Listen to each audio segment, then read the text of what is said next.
சகோதரர் பக்த சிங் அவர்களின் ஊழியத்திலிருந்து விடாய் துணிக்கேற்ற வார்த்தைகள் மே மாதம் 20ஆம் தேதி. வான மண்டலங்களில் உள்ள பொல்லாத ஆவிகளின் சேனைகளோடும் நமக்கு போராட்டம் உண்டு. எபேசியருக்கு நிருபம் 6:12 வசனம். இந்த கடைசி நாட்களில் எதிரியானவன் மிகவும் சுறுசுறுப்பாக இருக்கிறான். அவன் எல்லா வகையான ஆயுதங்களையும் பயன்படுத்தி விசுவாசிகள், தேவனுடைய ஊழியர்கள் மற்றும் உடன் ஊழியர்களை தாக்குகின்றான்.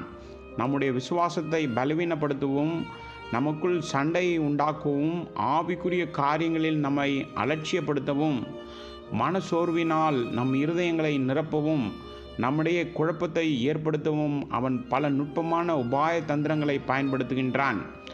மனச்சோர்வு, கவலை, சந்தேகம், பயம், சச்சரவு, பொறாமை, கோபம் போன்றவற்றை போக்க தேவன் நமக்கு ஆயுதங்களை கொடுத்திருக்கிறார். இந்த ஆயுதங்கள் என்ன என்பதை நாம் அறிந்து அவற்றை எவ்வாறு பயன்படுத்துவது என்பதை கற்றுக்கொள்ள வேண்டும். 2 கொரிந்தியர் புஸ்தகம் 10வது அதிகாரம் 4-6 வசனம் வரை இந்த ஆயுதங்களில் சிலவற்றை நாம் பார்க்கின்றோம். எதிரிகளின் தாக்குதல்களை முறியடிப்பதற்கும் குழப்புவதற்கும் முதலாவதான பெரிய ஆயுதம் என்னவென்றால், மறைமுகமாக உடனடியாக தேவனுக்கு கீழ்ப்படிதல். எப்போதெல்லாம் தேவன் நம்மிடம் பேசுகிறாரோ, எதையாவது காட்டுகிறாரோ, அப்போதெல்லாம் நாம் உடனடியாக கீழ்ப்படிய வேண்டும். நம்முடைய பலவீனம் கீழ்ப்படியாமையினால் ஏற்படுகிறது. நாம் கேட்க ஆயத்தமாக இருக்கின்றோம், ஆனால் கீழ்ப்படிய மறுக்கின்றோம். விரைவாக மற்றும் மகிழ்ச்சியான கீழ்ப்படிதல் உயிர்த்தெழுதலின் வல்லமையின் ஒரு இரகசியமாக இருக்கிறது. உதாரணமாக, இயேசு கிறிஸ்துவானவர் உயிர்த்தெழுந்த அதிகாலையில் கல்லறைக்கு சென்ற ஸ்திரீகளிடம் ஒரு தேவதூதன் உடனடியாக போய், அவர் மரித்தோரிலிருந்து உயிர்த்தெழுந்தார் என்று அவருடைய சீஷர்களுக்கு சொல்லுங்கள் என்றான். இதோ அவர் அவர்களுக்கு முன்னே கலிலேயாவுக்கு போகிறார், அங்கே அவரை காண்பீர்கள். இதோ நான் உங்களுக்கு சொன்னேன். மத்தேயு சுவிசேஷம் 28வது அதிகாரம் 7வது வசனம். 8வது வசனத்தில் மேலும், அவர்கள் பயத்துடனும் மிகுந்த மகிழ்ச்சியுடனும் கல்லறையை விட்டு உடனடியாக புறப்பட்டனர். அவருடைய சீஷர்களுக்கு செய்தியை சொல்ல விரைந்து ஓடினார்கள். அவர்கள் உடனடியாக கீழ்ப்படிந்தார்கள். அதே சமயம் ஸ்திரீகள் சொன்னதை சீஷர்கள் கேட்டபோது அவர்கள் விசுவாசிக்கவில்லை. அவர்கள் வாக்குவாதத்தில் ஈடுபட்டனர். கர்த்தராகிய இயேசு கிறிஸ்து வழியில் ஸ்திரீகளுக்கு தரிசனமானார். சீஷர்கள் உயிர்த்தெழுதலின் முதல் சாட்சிகள் என்ற பாக்கியத்தை இழந்தனர். எனவே உடனடியாக மற்றும் மகிழ்ச்சியான கீழ்ப்படிதல் நமக்கு வெற்றியை தருகின்றது. தேவன் எதை காட்டுகிறாரோ அதை நாம் விரைவாக கடைபிடிக்க வேண்டும். அப்போது நமது ஜெபங்கள் விரைவில் நிறைவேறும். உரத்த மற்றும் நீண்ட ஜெபங்களால் நாம் பதில்களை பெறுவதில்லை.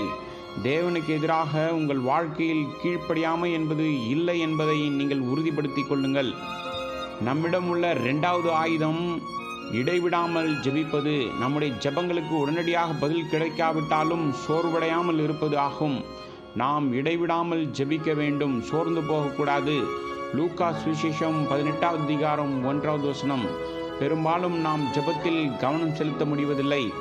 நமது ஜெப நேரத்தை தடுக்க எதிரியானவன் பல சாதனங்களை பயன்படுத்தலாம்.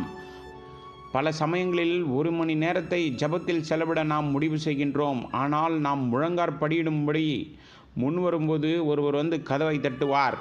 இதுதான் எதிரியின் சாதனமாகும். அந்த நேரத்தில்தான் உலக நண்பர்கள் வருவார்கள். பிறகு அவர்கள் என்னை பார்க்க வந்திருக்கிறார்கள் என்று நாம் வாதிட ஆரம்பிக்கின்றோம். அதனால் ஜெபத்தை விட்டுவிட்டு புசிப்பதிலும் குடிப்பதிலும் நேரத்தை செலவிடுகிறோம். ஜெபத்திற்காக நம் இருதயத்தில் ஒரு பாரத்தை நாம் கண்டால் நாம் ஜெபத்தில் விடாமுயற்சியுடன் இருக்க வேண்டும். எதிரி நம்மை தடுக்க ஒருபோதும் நாம் அனுமதிக்கக்கூடாது. எந்த ஒரு சந்தர்ப்பத்திலும் நாம் தேவனுடைய மகிமை எடுத்துக்கொள்வதையோ அல்லது அந்த மகிமையை மற்ற மனிதர்களுக்கு கொடுப்பதையோ செய்யாமல் இருக்க உறுதி செய்ய வேண்டும். சிலர் ஒருவேளை அறியாமல் தேவனை விட மனிதர்களுக்கு அதிக மரியாதையும் கனத்தையும் கொடுக்கிறார்கள். நாம் ஜெபத்தில் தேவனை சார்ந்து நமது தேவைகள் அனைத்தையும் அவரிடம் கொண்டு வர வேண்டும். கர்த்தருடைய ஊழியத்தில் நாம் உலக முறைகளை பயன்படுத்தக்கூடாது. நமது வழி ஜெபமாகும்.